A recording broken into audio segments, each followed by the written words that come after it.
नमस्कार आदाब, आप देख रहे हैं करंट खबर। एआईएमआईएम के सुप्रीमो ओवैसी पहुंचे भागलपुर, विधानसभा के उम्मीदवार सैयद शाह को जिताने का किया अपील। अली सज्जान आलम के समर्थन में सीटीएस ग्राउंड नाथनगर भागलपुर में किया सभा को संबोधित। देखें भागलपुर से खास रिपोर्ट।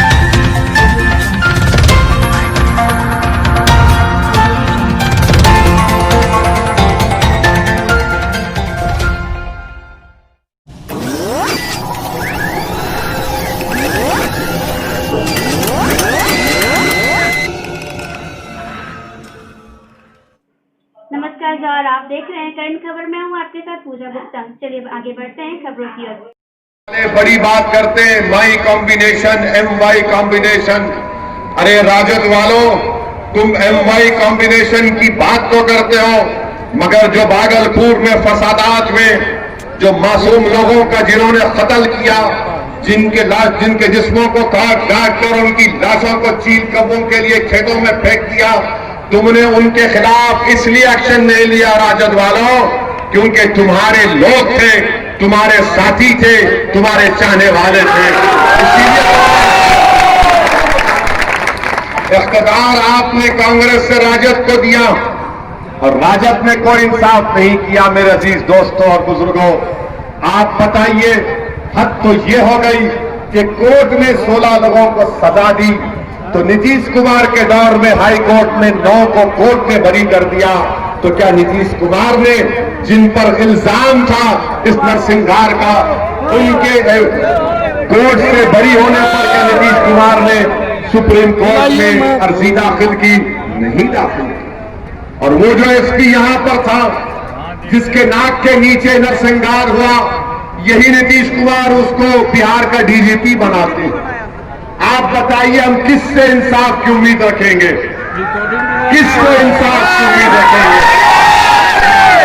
कांग्रेस के दौर में हुआ, आज राजद को सत्ता मिली, उन्होंने कुछ नहीं किया, कोर्ट से बरी हो गए, नीतीश कुमार ने अपील नहीं की, और जो एसपी साहब थे उनको नीतीश कुमार ने डीजीपी बना दिया।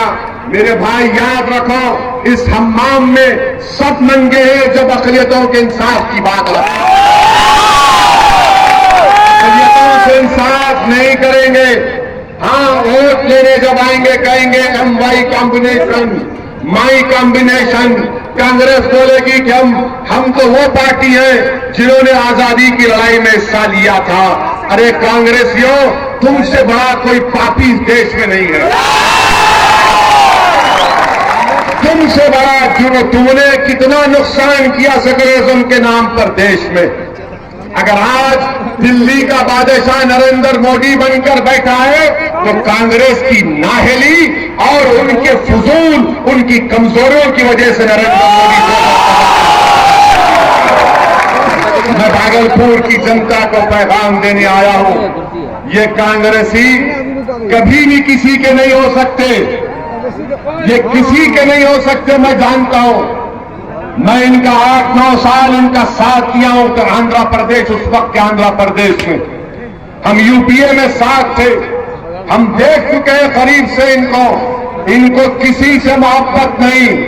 इनको मोहब्बत है तो सिर्फ कैसे किसी को तोड़ा जाए, किससे नाइंसाफी हो जाए हासिल किया जाए। मेरे अजीज दोस्तों और बुजुर्गों, भागलपुर में एक और वाकया हुआ था, मैं उसका भी जिक्र करना जरूरी समझता हूं कि जहां पर एसपी द्विवेदी का वाकया हुआ, वहीं पर एक पुलिस के एक आला ऑफिसर थे, अजीत दत्ता, ईमानदार पुलिस का ऑफिसर।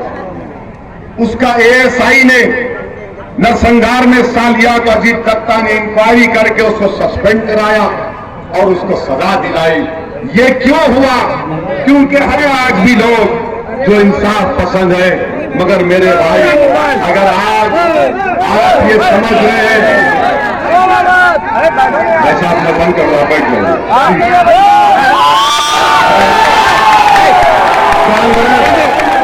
अगर आज कांग्रेस आकर आपसे कहेगी, मुझे यकीन है कि मेरे जाने के बाद कांग्रेस का भी एक जलसा होगा और कांग्रेस का हर तकरीर करने वाला एक रात और एक बात बोलता रहेगा, ओवैसी वोट काटने को आया। ओवैसी बी टीम है। पीछे से मैं कांग्रेसियों तुमसे पूछ रहा हूं, अगर मैं वोट काटने वाला हूं तो बताओ, बिहार में 40 लोकसभा की सीटें हैं, 40 में तुम एक सीट क्यों जीत पाए? हम तो सिर्फ किशनगंज लड़े थे और किशनगंज में बीजेपी नहीं जीती, किशनगंज में कांग्रेस जीती। और इसलिए जीती, मेरे सदक़े में तुमको सीट मिली। मालूम किशनगंज में मजलिस के अख्तर ईमान ने 3 लाख वोट लिए, जेडीयू ने 325 और कांग्रेस के मौजूदा रुकने पार्लियामान सांसद 3.5 लाख वोट लिए। अगर हम नहीं लड़ते तो वो सीट भी एनडीए के खाते में चले जाते। दूसरी बात, ये कांग्रेसी मुझे फिरका परस्त कहते हैं, ये राजद वाले भी कहते हैं। राजद वालों, मैं तुमको भागलपुर से कह रहा हूं, ये भागलपुर के फसादात में जो लोग आज अपनी खबरों में सोए हैं, वो हमको पुकार पुकार कर कह रहे हैं कि राजद के दौर में हमसे इंसाफ नहीं हुआ। तुमने सत्ता में रहते हुए हमारे कातिलों का साथ दिया, तुमने हमारे जिस्मों को काटने वालों का साथ दिया, तुमने हमसे इंसाफ नहीं किया। अब रहा सवाल मेरी फिरका परस्ती का, तो सुनिए आप, 190 पार्लियामेंट की सीट पर कांग्रेस और बीजेपी का मुकाबला हुआ। 170 सीट पर बीजेपी जीत जाती है, हम नहीं लड़े। क्यों हार गए कांग्रेसियों? क्यों नहीं तुम हराए? तो मालूम हुआ कि कांग्रेस का वोटर नरेंद्र मोदी का दीवाना होकर उसको वोट दिया। अब कांग्रेस आकर हमसे पूछते, तुम हार गए, अभी एक कैमरा चला तुम हार गए और भी लोग ले तो मुल्ला जी पर इल्जाम, तुम जीत गए तो परिवार पे चलेगी तुम्हारी मुनाफिकात। अब तो होश की नाखुन लो और जान लो कि जब तक ये कांग्रेस रहेगी, इनकी क़यादत रहेगी, ये लोग बीजेपी को जिताते रहेंगे। क्या ये बात सच नहीं है कि अमेठी में राहुल गांधी हार गए और केरला में जाकर जीतते हैं? इसलिए जीतते हैं कि वहां पर 35% अक़लियतों का वोट था। बताओ, अमेठी मैं रहा था अमेठी। और फिर मुझ पर इल्जाम कि मैं फिरका परस्त हूं, मैं वोट काटता हूं। अरे कांग्रेसियों, महाराष्ट्र में सुनो, आरजेडी वालों, तुम जिसके साथ बैठकर राम और श्याम की जोड़ी दोनों बने हुए हैं, सुनो हमारी बात को। महाराष्ट्र में इम्तियाज जलील हमारे पार्टी के एमपी, औरंगाबाद से 23 साल के शिवसेना के एमपी को इम्तियाज जलील ने हराया और वहां पर मजलिस का एमपी बनता औरंगाबाद में। महाराष्ट्र में असेंबली इलेक्शन हुए, आज कांग्रेस शिवसेना बैठकर निकाह कर लिए, शिवसेना निकाह और वलीमे की दावत पे हमको नहीं बुलाए।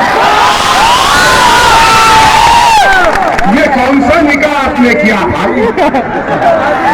कौन सा निकाह किया आपने? आप शादी कर दिए। शिवसेना वो शिवसेना जिसका रोल श्री कृष्णा कमीशन की रिपोर्ट में लिखा गया कि मुंबई के फसादात में बाल ठाकरे जर्नल का रोल अदा कर रहा था। बताओ, आज कांग्रेस शिवसेना के साथ है और तुम्हारी इतनी हिम्मत कि हमसे सवाल करेंगे।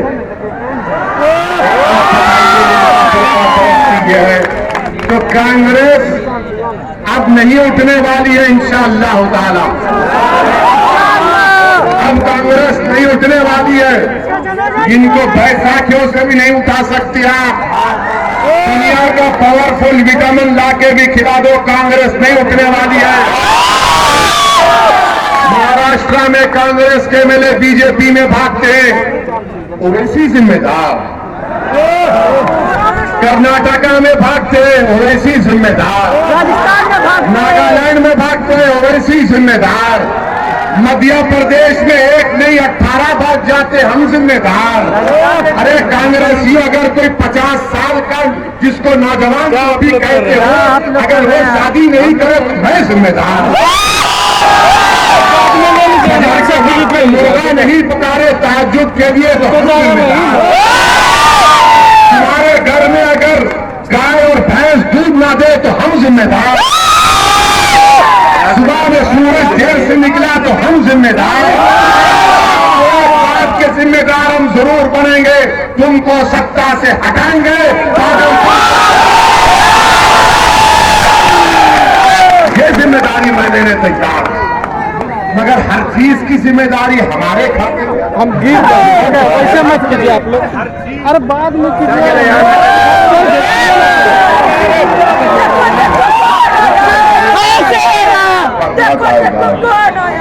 होता है वोट चोरों की बात करते ही जरा होता है।